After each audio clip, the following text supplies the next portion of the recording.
Bonjour toutes et tous, ici Véronique Bélanger pour le cours 515 et encore pour les toitures. Donc, on m'a fait remarquer que certains d'entre vous aviez des puits de lumière, lanterneaux, des éléments, des ouvertures en toiture qui vous causaient des maux de tête par rapport aux toitures. Eh bien, je vais vous montrer un peu comment s'organiser avec ce type d'éléments-là. Donc, si on prend par exemple cette toiture très simple et qu'on veut y mettre une ouverture, le premier réflexe que vous auriez eu probablement, c'est de cliquer sur l'ouverture, en fait la toiture, et de venir modifier le tracé, ajouter une ouverture ici et par la suite de faire OK. Mais là, qu'est-ce qu'on voit? Ça change toutes nos pentes, ça désorganise nos trucs. Et quand on regarde en 3D, on peut aussi constater que c'est la même chose, puis on se retrouve avec un élément plutôt plat en arrière. C'est pas ce qu'on voulait. C'est vraiment pas ce qu'on voulait. Donc, pour être capable de remédier à la chose, donc on va faire undo. On va enlever cette ouverture-là. Et donc, on va utiliser un autre outil pour créer des ouvertures, un peu comme une cage d'ascenseur ou d'escalier. On va l'utiliser pour les toitures. Donc, on va aller dans Architecture et dans Architecture, vous avez l'onglet ici, si on veut, la partie Ouverture. Et dans Ouverture, vous avez Vertical. Donc ça, le vertical, ça vous permet d'ouvrir en fait, de faire des trous dans votre plancher ou dans vos toitures ou peu importe. Donc, à ce moment-ci, on clique là-dessus et là, on vient créer notre ouverture à l'endroit désiré. Donc, on va peut-être, par exemple, ici, on va faire un rectangle. Donc, il fallait sélectionner en premier la toiture. Puis mettons qu'on mettait ça 3000 par 3000 à peu près, plus ou moins.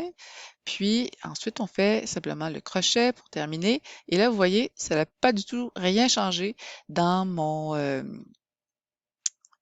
dans ma toiture. Si on regarde par ici, en 3D, on voit que la pente se poursuit comme d'habitude, il y a simplement un trou.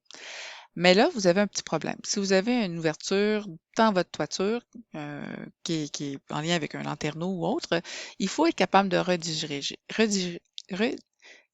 l'eau vers le drain. Parce que là, en ce moment, ce qui arrive, c'est que l'eau, on s'entend que cette pente-là va vers le drain, puis est toujours parallèle au drain de cette façon-ci. Donc, à ce moment-là, en fait, perpendiculairement au drain.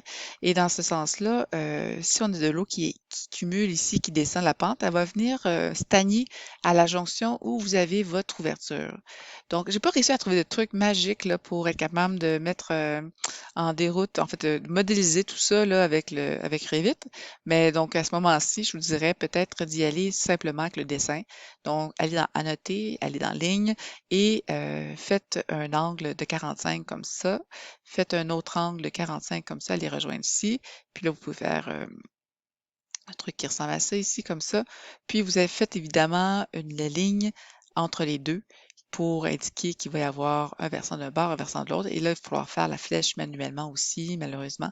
Donc, on peut peut-être aller dans Annoter, aller dans Texte et avec un truc fléché comme ça et venir dire qu'on veut le texte. Oups, la flèche est un peu grosse.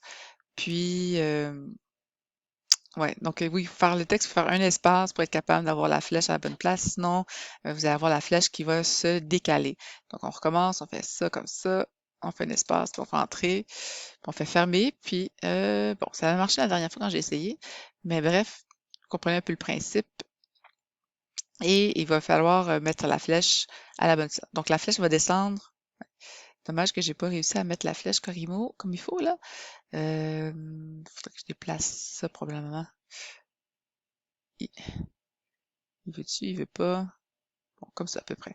Donc, vous avez une flèche par là et vous aurez une flèche de l'autre côté. Donc, on peut en créer une autre comme ça avec la flèche. Donc, comme ça. Et bon, il faut leur retravailler manuellement la flèche pour qu'elle devienne droite, là, parce que c'est important qu'elle soit droite comme ça ici.